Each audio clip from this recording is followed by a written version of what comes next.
Merci à tous de nous avoir rejoints sur cette conférence qui va aborder la gestion de la qualité de l'air et les nouvelles méthodologies d'approche de la qualité de l'air. Vous avez rejoint la conférence qu'il faut à 19h, puisqu'en face, il y a, je vois, nos amis de Facebook, mais ça sera beaucoup moins intéressant. Donc, Clairement. vous avez choisi la meilleure. Ouais. On va passer une heure agréable avec Olivier, qui est le directeur du développement commercial du groupe Phosphoris. Number one. Et Frédéric Bonjour tout le Roncefort. monde. Bonjour Frédéric, qui va aborder des aspects techniques et qui est donc le responsable d'exploitation, directeur d'exploitation du BE Garnier. Je passe la parole à Candice qui va vous parler quelques instants de la tribu Champagne-Ardenne, de la plus belle des tribus. Bonsoir à tous. Olivier, je vais juste te demander si tu peux changer de slide, s'il te plaît. Donc, bienvenue à tous sur notre semaine de rentrée des tribus. Vous êtes, donc on est, pour ceux qui ne le sauraient pas, donc bien évidemment, c'est la semaine de rentrée. Toutes les tribus contribuent à cette semaine de rentrée avec des conférences autour d'un thème central qu'on verra par la suite. Vous êtes ici donc avec la tribu Champagne-Ardenne, la meilleure. 2764 membres pour notre tribu. Vous pouvez la retrouver sur le lien qui est ci-dessous ou nous écrire à champagne-ardenne@neoma-alumni.com. L'équipe d'animation, qui sommes-nous? Eh bien, c'est nous trois, effectivement.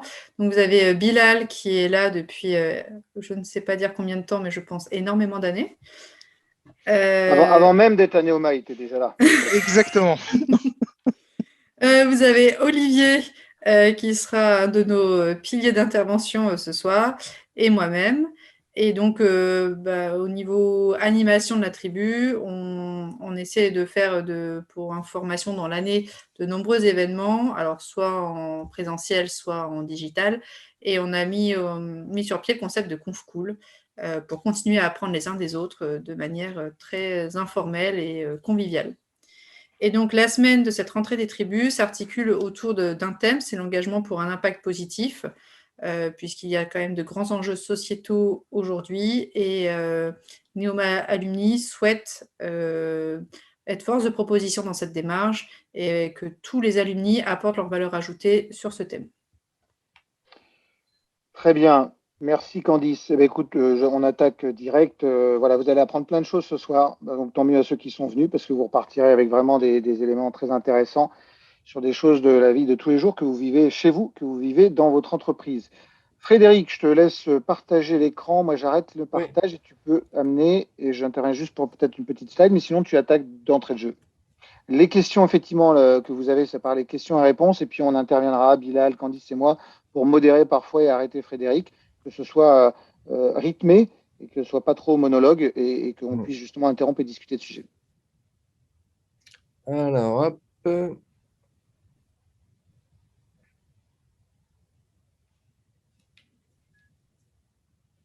Est-ce que là, c'est tout bon? C'est tout bon. Eh bien, parfait. Écoutez, tout d'abord, je pense qu'Olivier, tu fais une petite présentation de Phosphoris. Tout à fait, voilà. Phosphoris, je la fais très rapidement. Donc, Phosphoris, qui est une ingénierie basée sur l'innovation et qui se distingue des ingénieries classiques qui sont plus générales. Nous sommes une ingénierie d'experts dans la partie fluide. Et par les fluides, j'entends chauffage, ventilation, climatisation, électricité, la qualité de l'air intérieur et tout ce qui est optimisation énergétique. Petite notion, quand vous êtes ingénieur concepteur de systèmes de ventilation, vous n'êtes pas forcément du tout au goût du jour en ce qui concerne l'optimisation énergétique. Quand on voit aujourd'hui les surprises de tout le monde sur l'augmentation des tarifs de l'énergie et malheureusement les coûts que ça impacte, eh bien, Phosphoris est un spécialiste de la maîtrise de la demande en énergie. Et donc, du coup, c'est justement de réduire l'impact et les factures. Voilà, Phosphoris existe, fait 50 personnes, 5 millions de chiffres d'affaires. C'est une ingénierie internationale. Le siège est à Charenton-le-Pont. Nous avons un représentant à Moscou, un en Chine. Nous sommes représentés à Reims par le bureau d'études Garnier, qui est le pilier de Phosphoris et le spécialiste de la conception et d'optimisation thermique. Eric Obspin est le président et il a souhaité racheter, dans un premier temps, le bureau d'études Garnier, d'autres entreprises du groupe, d'autres filiales du groupe Phosphoris, Leicht France, qui est un spécialiste de la structure bois et des façades légères, et puis MP Filter, spécialiste de la qualité de l'air dans l'industrie. Voilà, très rapidement pour Phosphoris, nous sommes donc d'abord une ingénierie d'expertise, d'innovation orientée environnement et maîtrise de l'énergie. Voilà, avec quelques récompenses qu'on a eues sur les parties trophées au niveau de tout ce qui est innovation. Et après, une partie importante, c'est qu'on va un peu plus loin que, on va dire, la conception classique. On a développé les concepts et on a notre cellule R&D qui travaille sur des projets de bâtiments à énergie positive depuis une bonne dizaine d'années, sur des façades double pot ventilées, sur de l'efficacité énergétique en piscine, sur de la climatisation solaire et sur de l'hydrogène vert aussi. Mais on pourrait expliquer, excuse-moi, je te coupe, on pourrait vous expliquer les façades double pot ventilées, Kessako, parce que voilà, on pourrait avoir ça dans les questions si vous souhaitez. Voilà. Mais tout d'abord, là, notre sujet du jour, on va dire la qualité de l'air. Tout d'abord, quand on parle de qualité de l'air, la première chose que ça nous fait penser, c'est la pollution, c'est tout ce qui est sur la partie extérieure. On voit régulièrement les images de pollution en région parisienne, on voit régulièrement les images de pollution dans la vallée de l'Arve, mais un sujet qui est négligé, sur lequel on commence à parler, c'est tout ce qui est qualité de l'air intérieur. Et on va vous dire, pour on va dire resituer le débat, il faut savoir qu'un adulte classique inspire quand même 15 000 litres d'air par jour. Donc, ça fait quand même une inspiration tous les 16 aspirations par minute. Et qu'en moyenne, donc pour une personne classique, on va dire, on passe 80% de notre temps en milieu clos. Et quand on est chez les très jeunes enfants, on va jusqu'à 95% du temps. Donc, c'est là où on voit que toute la partie qualité, la notion de qualité intérieure, qualité d'air intérieur, devient vraiment un enjeu très, très important et surtout un enjeu de santé publique, avec notamment toute la problématique autour de la qualité de l'air et toutes les conséquences d'une mauvaise qualité de l'air. Je vous ai mis quelques chiffres. Aujourd'hui, une mauvaise qualité de l'air, on estime qu'il y a 48 000 décès par an liés à une mauvaise qualité de l'air.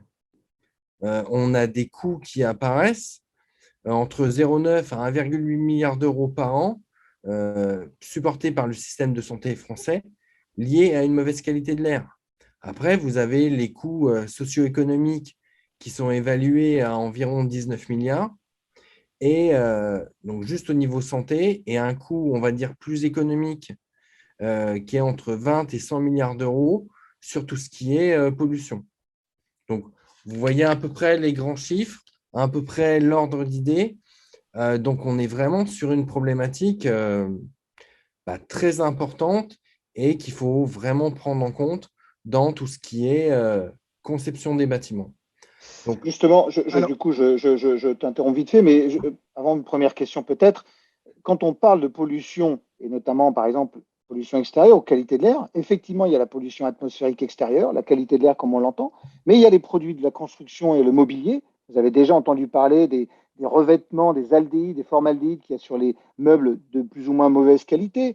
Vous avez les systèmes de traitement de l'air qui peuvent être ou de climatisation, les problématiques de légionnelles, par exemple, qui peuvent être transmises par les épidémies de légionnelles, qui sont des transmissions de bactéries, les activités humaines, les rejets organiques, les odeurs, et la pollution des sols, par exemple. Le radon est une pollution issue d'anciennes activités humaines et qui passe à travers les sols. Et vous verrez que, en fait, en fonction des régions françaises, vous avez une pollution plus ou moins importante au radon qui provoque plus ou moins d'impact de type cancer. Donc, quand on parle de pollution atmosphérique, eh bien, ce n'est pas que l'air extérieur, c'est effectivement tous ces éléments-là et sur lesquels on va effectivement avancer. Alors, il y a déjà peut-être une première question pour toi, Frédéric. Il y a Philippe qui demande ce que tu penses de l'approche mise en œuvre sur la ville de Rennes d'un projet européen qui s'appelle ACMO. Et ACMO, en fait, j'ai l'impression que c'est le pendant de ce qui existe sur Reims et sur le Grand Est qui s'appelle ATMO. Tu sais, la surveillance de la qualité de l'air extérieur chez nous. En tout cas, je sais que ça existe à Reims et que c'est développé sur le Grand Est. Et a priori, du coup, du côté de nos amis de l'Ouest, il y a cette réflexion de mettre en place ça. Qu'est-ce que tu en penses et quel est l'intérêt de ce type d'initiative locale? Je vais prendre une partie de la réponse, mais en fait, on est déjà, effectivement, la ville de Reims et la plupart des villes mettent en place, lié aussi à la loi sur la transition écologique, la mise en place de zones à faible émissivité et donc de surveillance de la qualité de l'air. Mais c'est un élément important parce que c'est ce qu'on fait nous également pour les bureaux, puisqu'encore une fois, l'air ne s'arrête pas à l'entrée des bureaux, même s'il y a des solutions de filtration. Mais chez Phosphoris, nous avons installé dans nos bureaux parisiens des capteurs justement de qualité de l'air à l'extérieur des bureaux et au contraire de ce qu'on pourrait croire, eh bien, la pollution n'est pas forcément plus mauvaise à l'endroit qu'on croirait. Hein, Frédéric, si tu veux peut-être élaborer un petit peu Oui, là-dessus. après sur les parties, hein, là, vous voyez sur la slide, la composante pollution atmosphérique fait partie de la donnée et de la problématique de la qualité de l'air. C'est qu'il y a un moment, l'air qui passe, on va dire, qui rentre dans votre logement, il y a un moment, c'est de l'air extérieur qui rentre. Vous avez des VMC, vous faites une circulation. Donc oui, il y a un intérêt à suivre la pollution de l'air à l'extérieur. Et après, je ne connais pas particulièrement ce projet-là à Rennes, mais je vois par exemple ce qui est fait sur Reims, et il y a tout intérêt à suivre cette qualité de l'air et à développer, on va dire, des zones, quand vous avez des écoquartiers, où on privilégie tout ce qui est mobilité douce. Et après, on peut effectivement, évidemment, par tout ce qui est algorithme, avoir une forme de prévisibilité, puisque c'est facile de construire des algorithmes. Là, en plus, on est sur des choses assez quantitatives et donc assez faciles hein, d'un point de vue numérique à modéliser. Un autre exemple, sur un centre de tir, nous avons installé des capteurs qui vont mesurer la pollution, c'est-à-dire qu'il y a des réglementations. Les personnes qui viennent tirer dans un centre de tir ne peuvent pas être exposées. Donc, du coup, nous avons, nous, installé des capteurs en relation directe avec un site web qui est chez le client et en temps réel, alors souvent, on va lisser sur 10-15 minutes parce qu'en temps réel, ça peut vraiment être trop important, eh bien, on peut mesurer par des capteurs le taux de plomb dans l'air, puisque quand vous tirez un projectile, vous avez des dégagements de plomb, et ce qui fait qu'on peut le renseigner, le client, sur finalement le taux de pollution et l'exposition au plomb des policiers et gendarmes qui viennent s'entraîner au tir. Et du coup, au fur et à mesure, on peut avoir une prévision, puisqu'on sait par rapport au nombre de personnes et au rythme où ils tirent et les balles qu'ils tirent, eh bien, prévoir finalement le nombre de personnes, quand est-ce qu'elles peuvent venir, et lisser un agenda et permettre finalement aux policiers de s'entraîner dans les meilleures conditions. Donc l'ACMO est un système, je crois, un peu similaire de surveillance de la qualité de l'air par des capteurs et de prévisibilité. D'actualité. Si on... Là, il y a quand même eu de grosses questions avec tout ce qui est Covid, justement de la qualité de l'air intérieur, de la ventilation, notamment dans les lycées, dans les collèges où tous les pauvres élèves, je crois, sont frigorifiés dès qu'il faut ouvrir les fenêtres. Est-ce que tout ce contexte, ça vous a amené à réfléchir différemment ou à apporter de nouvelles approches éventuellement dans le contexte, où vous avez déjà les équipements ou les concepts qui permettent de répondre à cet enjeu? Alors nous, on travaillait déjà sur ces systèmes de ventilation, notamment dans tout ce qui était école. Sur la partie ventilation, il y a encore trop récemment, avant la crise du Covid, la règle, c'était l'ouverture des fenêtres à la récréation. Et bon, ça, en termes de renouvellement d'air, on sait très bien qu'en plein hiver, l'aération et ouvrir les fenêtres pendant la récréation n'était pas fait. Donc, Pas de l'hérésie financière, excuse-moi, mais l'hérésie en termes de coût énergétique derrière, hein, parce qu'on va ouvrir les fenêtres. Un, le confort des élèves, et deux, la facture énergétique derrière. Vous chauffez les fenêtres ouvertes. Donc, totalement ahurissant. Donc, il y avait encore trop peu de systèmes double flux qui étaient installés. Il y a quelques années, la région Île-de-France a commencé à travailler sur le sujet de qualité de l'air en mettant des dispositifs et des centrales de traitement d'air double flux au sein de certains lycées de la région.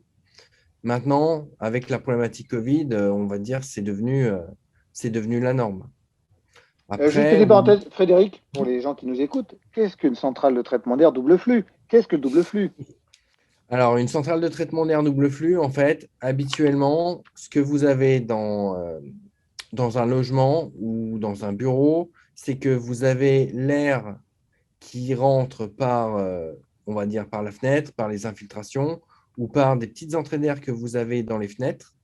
Et vous avez un ventilateur, on va dire, qui prend l'air qui est usé, soit dans la pièce, soit dans les sanitaires ou dans les salles de bain, et qui va le rejeter sur l'extérieur.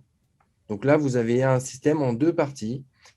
Et la ventilation double flux, c'est une machine qui va faire ces deux systèmes-là et qui va permettre un transfert de chaleur entre l'air chaud qu'on renvoie dehors et l'air frais qui est dehors pour faire Par ça. exemple, vous introduisez de l'air neuf, vous avez une grille à l'entrée de bâtiment, ça prend de l'air extérieur qui va passer à travers un gros caisson. Dans ce caisson, vous avez des échangeurs de chaleur ou du froid, voilà, pour que l'air soit soufflé dans la pièce et des filtres pour que l'air soit soufflé à la bonne température.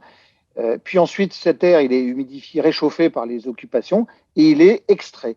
Avant d'être rejeté, il est en partie recyclé s'il est filtré.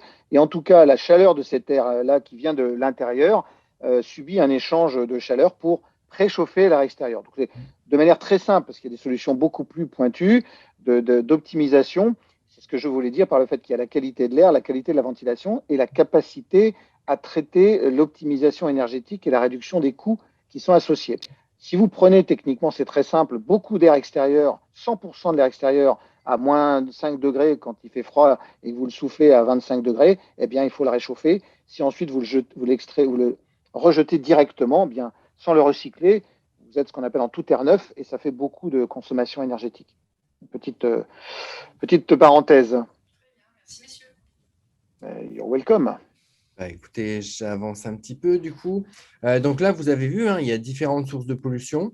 Donc après, le moyen d'arriver à une bonne qualité de l'air, on va dire, la première des choses, c'est d'identifier les sources, d'où viennent la pollution, surtout sur la partie extérieure. Est-ce que ça vient d'une pollution de l'air parce que vous êtes à proximité d'un axe important? Est-ce que vous êtes à proximité d'une zone industrielle? Ça vient après du sol. Selon la région où vous êtes, est-ce qu'il y a une problématique de radon ou pas? Après, une fois que vous avez identifié les sources extérieures, vous pouvez passer sur les produits de construction. Aujourd'hui, vous avez de plus en plus de peintures, de mobilier avec des étiquettes au niveau des émissions des COV pour justement éviter qu'on se retrouve à ramener, on va dire, une pollution à l'intérieur du logement. Après, la partie, ce qu'on parlait un petit peu avec la ventilation double flux ou avec l'ouverture des fenêtres, c'est comment garantir un bon renouvellement d'air. Donc, dans le bon renouvellement d'air, vous avez le débit d'air, mais vous avez également un petit peu tout ce qui est diffusion. Donc là, autant dans un logement, on va dire, vous prenez l'air côté extérieur et vous le reprenez, on va dire, à l'opposé. Quand vous êtes dans des plateaux de bureau ou quand vous êtes dans des grandes salles de spectacle ou dans des salles de cinéma, là, vous devez vraiment avoir une réflexion pour être sûr que vous soyez au premier rang ou au dernier rang, vous bénéficiez de cette bonne qualité de l'air. Et après, il y a, on va dire, tout ce qui est sur plutôt la partie exploitation, à prévenir les développements fongiques en phase construction. Donc là, typiquement, c'est un pont thermique qui est maltraité avec un point de rosée et une humidité dans les angles, hein. Je pense qu'on en a tous vu des logements qui étaient assez anciens et qui étaient difficiles à chauffer parce que mal isolés avec, dans certains coins, des développements de moisissures. Après, quand on est aujourd'hui dans une construction nouvelle, il y a quand même une partie au niveau de la réception à vérifier le fonctionnement des systèmes, hein. on va dire, quand vous faites des travaux dans un bâtiment qui soient plus ou moins complexes, il y a quand même une phase d'essai à faire, il y a quand même des vérifications à faire. Comme on va dire, quand vous achetez une voiture, votre voiture, elle a été testée et on ne vous donne pas les clés sans savoir si elle roule ou pas. Et après, surtout, quand on prévoit, je vous parlais tout à l'heure, par exemple, dans les salles de classe, d'ouverture des fenêtres, il y a un moment, il faut expliquer aux occupants comment faire et comment arriver à garder une bonne qualité de l'air à l'intérieur des logements.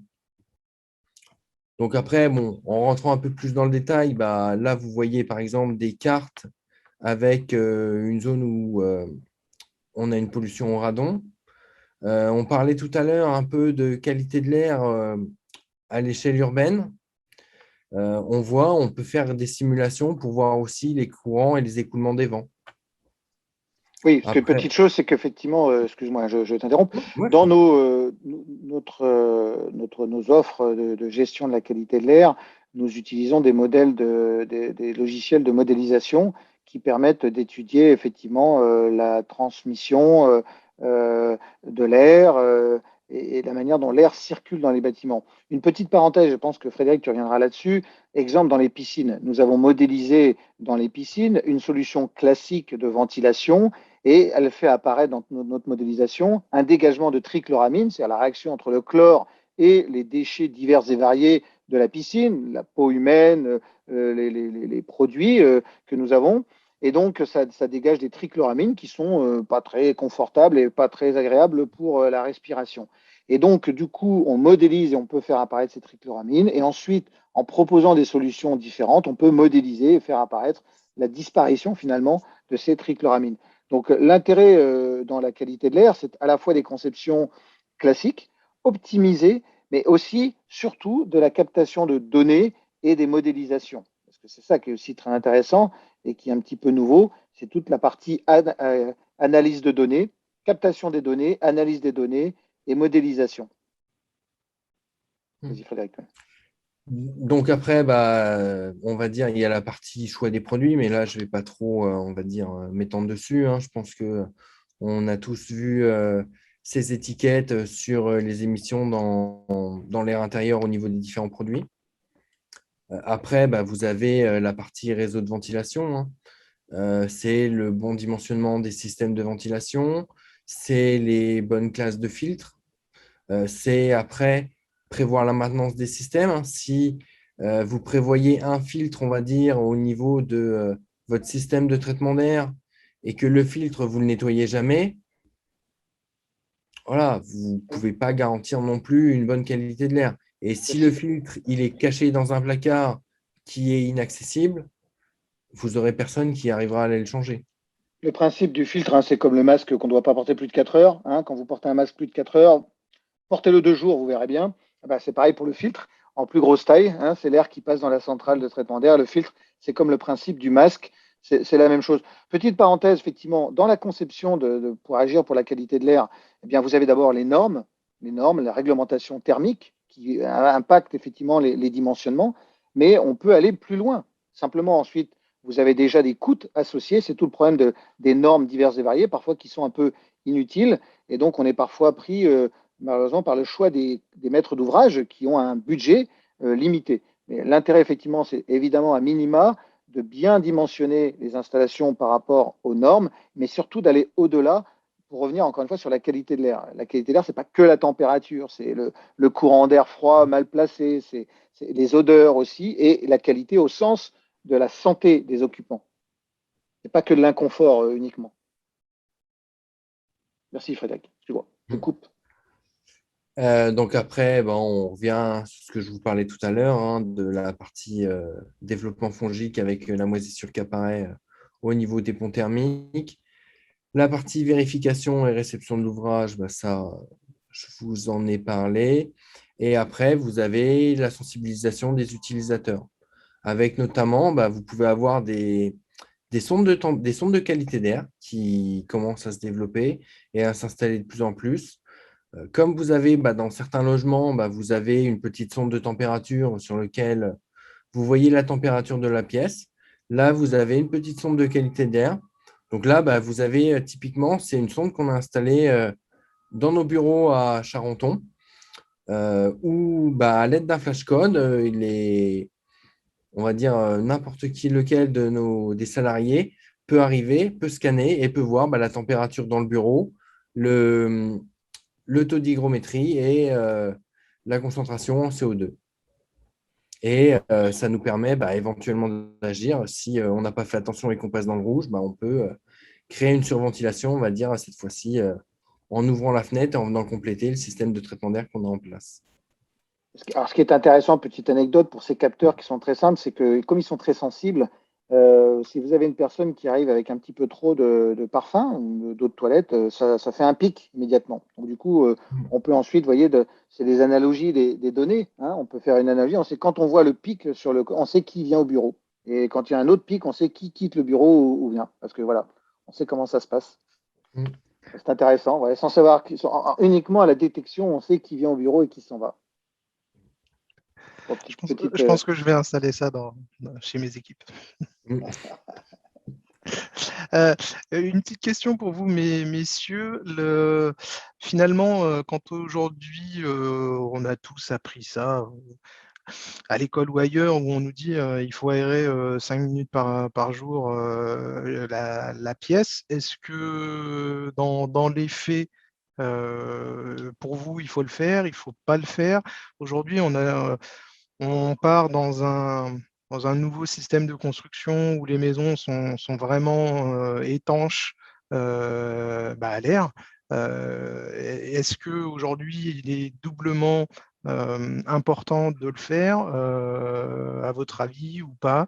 Enfin, quelle est votre position sur cette partie-là? Ou est-ce que simplement une VMC double flux suffit à gérer correctement tout le flux d'air, vicié ou pas, au sein d'un logement ou d'un bâtiment? En fait, c'est ce qu'on a fait en fait en construisant. C'est que quand on construit, on s'est attaqué sur la partie déperdition.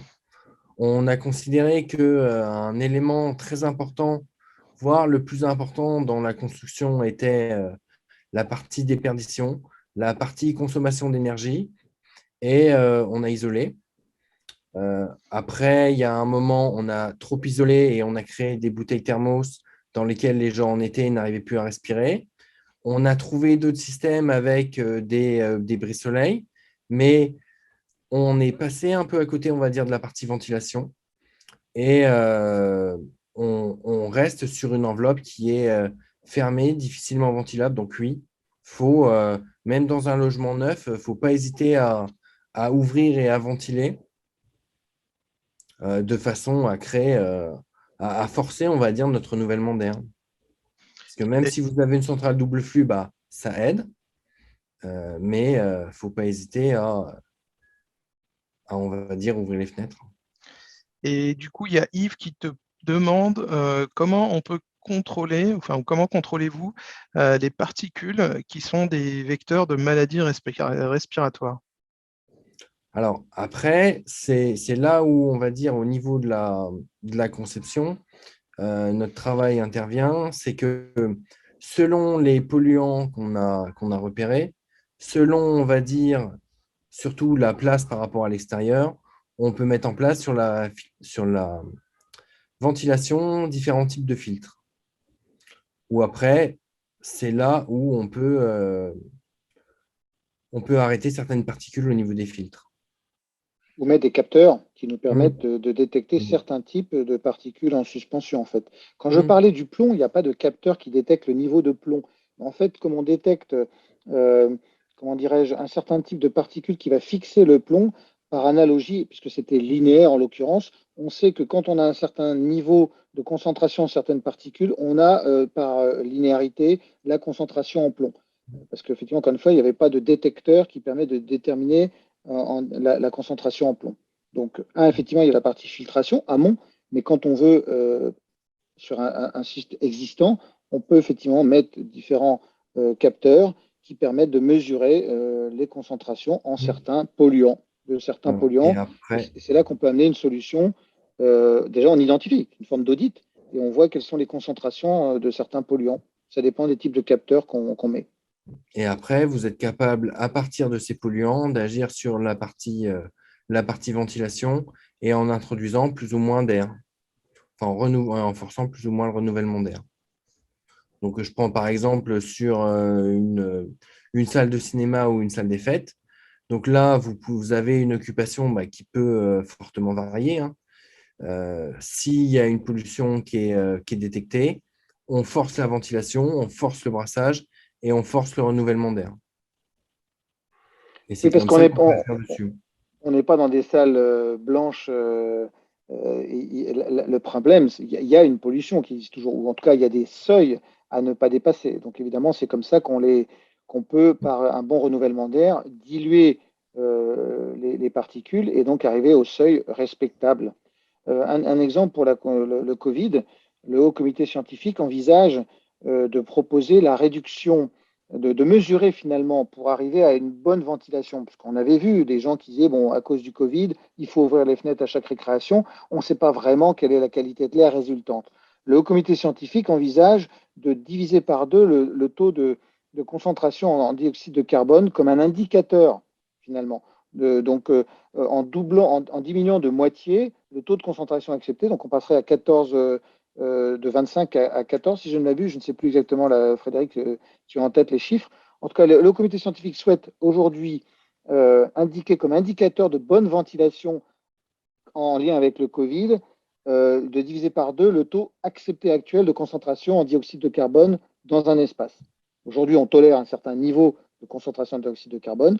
Donc, l'idée, c'est de diminuer par moitié ce niveau toléré et que ça serait un bon indicateur de bon renouvellement d'air pour éviter une trop forte contamination du Covid. Après, ça, il y aura forcément un variant qui va intelligemment dire ah ben moi, je suis encore plus, je me diffuse encore plus. Donc, enfin, voilà un ordre de grandeur qui permet de réfléchir aux quantités d'air qu'on peut introduire dans un espace. Et les différents seuils qui existent pour surveiller la qualité de l'air, est-ce qu'il y a des seuils qui sont harmonisés au niveau européen ou c'est vraiment chacun fait à sa sauce nationale?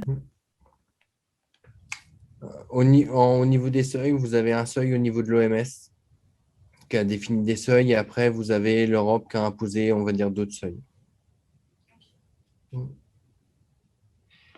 Donc, c'est un peu chacun pour sa pomme presque, hein. Voilà. Je vais me faire l'avocat du diable et vous prendre à contre-pied.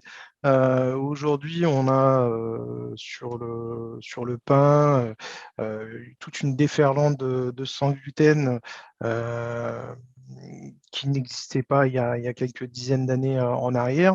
Est-ce qu'aujourd'hui, le fait, entre guillemets, d'assécher l'air ou de traiter tellement l'air ambiant qu'il n'y ait plus de mauvaises particules, on ne risque pas de créer un effet inverse? Alors, où il y a un moment où il faut faire quand même attention, c'est qu'on va dire pour être confortable, on a un certain taux d'hygrométrie à avoir chez soi. C'est pour ça que moi je vois, hein, par exemple chez moi, quand mes enfants étaient un peu plus jeunes, on avait un humidificateur d'air pour remonter un peu le taux d'hygrométrie. Donc, il y a des pièges. Il ne faut pas partir dans un excès de ventilation et faire chuter le taux d'hygrométrie dans la pièce. Après, il faut savoir qu'on parle de niveau de particules où on descend, où on améliore la qualité de l'air, mais on n'est pas dans un bloc opératoire. C'est-à-dire, on ne part pas sur un excès en disant je transforme ma maison, je transforme ma pièce et je suis dans une atmosphère stérile. Donc voilà, il ne faut pas non plus passer dans un extrême à l'autre. Aujourd'hui, ce n'est pas des choses qui sont faites et sur lesquelles on va. En fait, il y a aujourd'hui beaucoup de progrès à faire puisque ce n'est pas des sujets qui étaient vraiment regardés. On regardait surtout la conception de la ventilation avec un règlement sanitaire départemental type qui donne la quantité de mètres cubeurs qu'il faut renouveler. Mais finalement, la qualité de l'air en tant que telle n'est pas forcément devenue, on dirait, un usage plus courant. C'est-à-dire qu'on s'en préoccupe pas trop. Voilà, alors on s'en préoccupe parce qu'évidemment, il y a des spécialistes qui voient qu'on parle surtout de la pollution atmosphérique, ou on la voit, ou on la sent quand on est derrière une voiture qui pollue. Mais évidemment, il y a pas que ça. Et c'est là où, quand on parle de nouvelle approche et la démarche de Phosphoris, c'est effectivement cette approche globale qui va concerner à la fois l'aspect qualité de l'air au sens des normes, l'aspect énergétique qui en découle, l'aspect confort et l'aspect santé au sens de la mesure de certains polluants et de s'assurer qu'effectivement on a un bon équilibre. Donc c'est ça en fait. Mais est-ce que aujourd'hui, c'est justement cette gestion de qualité de l'air, on est encore dans une période où on est en mode évangélisation, ou est-ce que c'est rentré dans l'ADN des grands donneurs d'ordre dans le bâtiment avec un traitement automatique de la qualité de l'air qu'on retrouve dans les appels d'offres ou autres? Non. Aujourd'hui, ce n'est pas un sujet qui est rentré dans les mœurs. Aujourd'hui, on en parle beaucoup. Aujourd'hui, il y a des maîtres d'ouvrage qui sont sensibilisés, qui entreprennent des actions et qui, dans le cadre d'appels d'offres ou dans le cadre de programmes de conception, on va dire, le mettent en œuvre. Mais c'est loin d'être l'unanimité. Donc voilà, c'est un sujet, c'est une préoccupation que je pense qu'on a de plus en plus chacun, hein, avec ce qui est arrivé avec la crise sanitaire. On a commencé à tous parler de qualité de l'air, de se poser des problématiques en disant est-ce que quand je vais au cinéma, comment ça se passe? Est-ce que je risque d'attraper quelque chose quand je suis au restaurant et qu'on a tous nos masques de retirés? Enfin, voilà, donc c'est un sujet qui est entré dans les mœurs. Je pense qu'après, ça va se développer de plus en plus au niveau du bâtiment. Mais aujourd'hui, Alors, on est très loin d'en avoir pris le compte. effectivement, alors c'est pas qu'il faille tomber effectivement dans une exagération sur la santé, c'est-à-dire que on se préoccupe de quoi vivons naturellement et c'est la vie, comme par exemple effectivement être vraiment trop pointilleux sur les questions d'hygiène alors que le corps humain a besoin de faire travailler ses défenses immunitaires. Mais la réalité, c'est qu'on s'en préoccupait pas du tout et que du coup, on est en mode réactif. Et donc l'intérêt, c'est plutôt de surveiller d'analyser de manière préventive. Un peu comme finalement ce qu'on subit là quand on voit apparaître je l'ai mentionné tout à l'heure, des augmentations soudaines pour le Kidam et significatives de la facture énergétique. Et on se dit, mais qu'est-ce que je peux faire?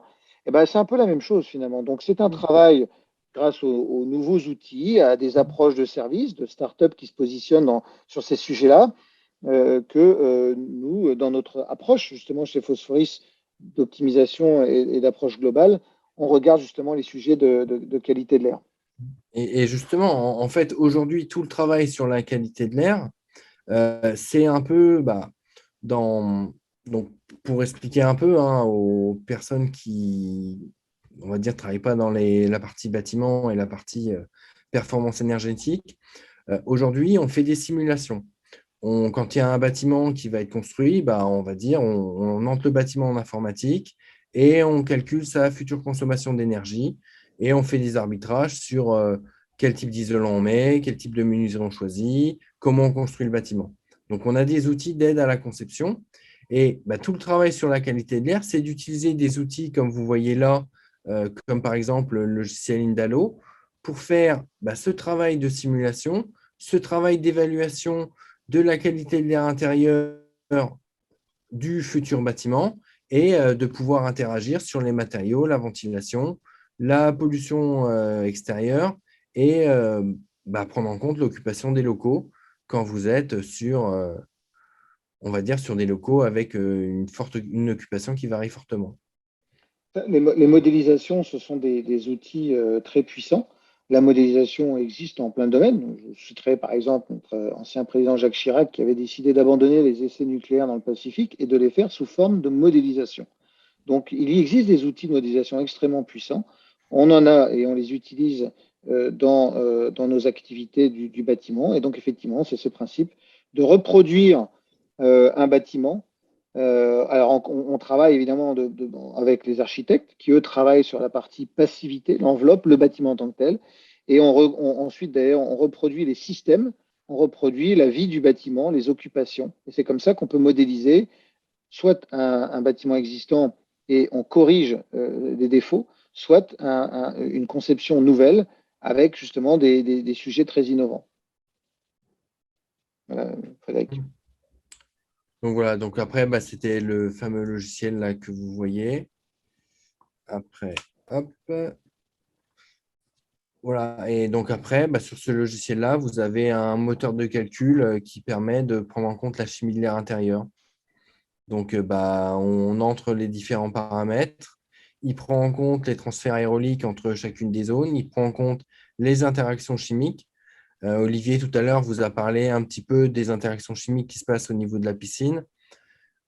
Typiquement, quand vous êtes dans une piscine, vous avez on va dire, la matière organique qui se recombine avec du chlore pour former un sous-produit qui est les trichloramine et qui est dangereux. Donc, ce genre de logiciel prend en compte ces interactions, prend en compte la température, la ventilation, prend en compte les meubles que vous avez installés avec les COV. Et à partir de là, on réalise des modélisations, pardon, et on simule la qualité de l'air. Donc là, vous voyez une étude qui a été réalisée pour la ville de Paris. On ressort sur le bâtiment là. Donc, les données d'entrée, c'était la ventilation, les matériaux et le nombre d'élèves. On rentre les occupations avec les différentes heures. On rentre la ventilation. Et, on rentre là tout ce qui est matériaux. Donc, après, l'idée, on teste le matériau type biosourcé qu'on utilise avec des matériaux plus conventionnels. Et on sort ce genre de simulation. Où là, vous voyez les différents scénarios, les différents matériaux utilisés, et on arrive à quantifier les COV totaux, le formaldéhyde ou tout ce qui est dioxyde de carbone. On fait différentes simulations. Donc, vous voyez, à chaque fois, les simulations numéro 2, on n'a pas atteint l'objectif, on va dire. Donc, on a des taux, je prends juste le taux de COV de la simulation numéro 2, on est à plus de 2000, alors que sur la simulation 1, où là, on a fait un réel travail de conception sur la qualité de l'air, on arrive à descendre à moins de 1000 sous certaines salles de classe. Et donc là, on peut conforter les choix au niveau conception. Il y a Yves qui te pose justement une question par rapport à ce que tu as pu faire pour Paris. Est-ce que, pour prendre en compte la qualité de l'air extérieur, est-ce que tu as utilisé les données de l'AXA, de AirParif, par exemple? Alors oui, en fait, on utilise… La base, c'est les données qu'on arrive à trouver. Donc, il y a AirParif, il y a, par exemple, on parlait Atmo à Reims qui publie, il y a l'ADEME qui publie aussi des fois des données. Donc, la base, c'est de prendre vraiment les données du site sur lequel on est. Parce qu'on sait que la conception ne va pas être la même qu'on soit à Paris ou qu'on soit un peu plus en province et en une zone un peu plus rurale. Ok. Et donc, voilà. J'ai fait le tour de tout ce que je voulais vous montrer et ce qu'on voulait vous présenter. La qualité de l'air à la campagne, elle peut être dégradée par l'utilisation des engrais ou des produits phyto et qui après, s'il y a un peu de volatilité, si ça s'envole, est-ce que ça va impacter ce qu'on peut retrouver dans les capteurs? Alors ça, en fait, ça va impacter ce qu'on peut retrouver dans les capteurs. Si on est dans une zone à proximité, on va dire, d'une petite industrie, ça peut impacter aussi. Et à ton avis, est-ce que tout ce qui est algues vertes du côté de la Bretagne, il y a un impact fort dans la partie de l'air, parce que je crois qu'il y a eu une histoire cet été ou cette année où un jogger est décédé à cause d'émanations toxiques. est-ce que voilà, il y en a qui disent c'est du lard et du cochon. Concrètement, toi, ta position d'expert là-dessus? Ah, moi, je suis breton, je vais répondre, mais après, je serai Mm. l'expert à répondre. Non, mais c'est vrai. Mm. Les algues vertes dans les côtes d'Armor, c'est une catastrophe. Non, mais les algues vertes, par leur décomposition, dégagent du sulfure d'hydrogène. Et c'est ça qui a tué d'ailleurs un jogger comme plusieurs chevaux. Également, il y a beaucoup de faits divers. Et évidemment, tout ça, ça ne plaît pas trop à l'État et les préfets derrière sont plutôt discrets. Mais c'est ce genre de choses qui peuvent être mesurées d'ailleurs. Alors, ça reste relativement local. La concentration est mortelle quand elle est relativement locale. Mais il n'empêche que ça peut être mesuré. Frédéric, vas-y, je te laisse la parole. Non, bah après, c'était là, pour moi, c'est des concentrations qui sont fort locales, hein, comme Olivier l'a dit. Après, pour être franc, je ne sais pas l'impact sur les constructions qu'il y a, on va dire, de l'autre côté, un peu plus éloigné que le bord de plage. Et autre question pour toi, selon toi, beaucoup de nos confrères parisiens ou franciliens, voire rémois, passent une partie de leur journée dans les transports en commun, dans le métro et autres, enfin, on voit assez fréquemment des ventilations, mais qui sont surdimensionnées à certains endroits et pas du tout présentes à d'autres. Euh, Est-ce que il y a pour toi un dérèglement complet de la gestion de la qualité de l'air dans les métros, ou est-ce que finalement ils prennent ça en compte et c'est fait correctement? Parce que moi, je me pose toujours la question vraiment dans le métro, où il y a des fois où l'air est plutôt correct et dans certains endroits où c'est vraiment plus qu'insupportable. Ah, là, bah, de toute façon, on le voit hein, quand on est sur le périphérique, cul à cul derrière une voiture. Bon, on va pas se mentir, hein, au sein de son habitacle de sa voiture, même avec les fenêtres fermées, on n'arrive pas à filtrer totalement, hein. Donc, l'émission de CO2 de la voiture d'en face, on s'en prend une partie dans les poumons. Sur la partie qualité d'air dans le métro, il y a des choses qui sont faites. Maintenant, je suis incapable de vous dire si, avec une sonde, on arrive à des niveaux très corrects ou pas. Alors, c'est un élément un peu tabou, en fait. Il y avait des articles de presse comme ça où la RATP se prenait des plaintes. Il semblerait, parce qu'effectivement, des gens viennent se plaindre, qu'en fait, c'est les matériaux, les particules fines qui viennent du freinage des trains dégagent énormément de particules fines qui polluent extrêmement le métro et le RER. Alors évidemment, la RATP qui a des équipements ne peut pas dire, bah oui, pas de problème, on change tout. Donc c'est un petit peu tabou, mais ça progresse. Et malheureusement, ça progresse toujours parce que les gens alertent. Mais effectivement, la qualité de l'air est quand même pas super sur certains types de polluants. Là, je parle des particules fines issues des freinages des trains, en fait. Alors que plus les trains étant électriques, moins il y a de problèmes. C'est aussi un souci, d'ailleurs, même pour l'automobile. C'est-à-dire qu'en fait, on parle de pollution qui sort des gaz d'échappement, alors qu'en fait, dans les villes à forte densité, une très grande pollution vient des particules fines des plaquettes de frein. Une très grosse pollution de la part des particules fines qui viennent des plaquettes de frein et non pas des dégagements des gaz d'échappement. Donc ça se mesure. Dans le métro, c'est voilà, une priorité depuis plus de 20 ans pour la RATP, mais il y a des progrès à faire. Il y a une époque, je ne sais pas si tu te souviens, il y avait aussi des odeurs agréables dans le métro, hein, parce que ça sentait un peu fort, donc il tapissait un petit peu déodorant, parce que voilà, il y avait des gens qui s'épanchaient dans le métro. Donc ça sentait d'autres odeurs sympathiques.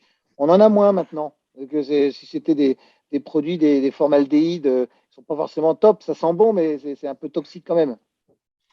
Mais il y a du progrès à faire. Donc ça dépend aussi des maîtres d'ouvrage, mais c'est un coût et c'est des contraintes. Et parfois, si on dévoile des problématiques, les gens peuvent porter plainte et ensuite c'est toute une contrainte et encore une fois des coûts énormes derrière.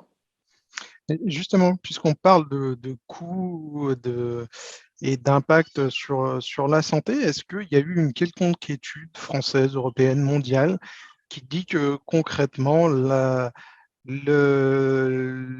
qualité de l'air est responsable de X cancer, X maladie, ou est-ce que finalement, parce que Moi, aujourd'hui, je suis un donneur d'ordre, je suis Bouygues Immobilier, je suis Nexity ou je suis Tartampion.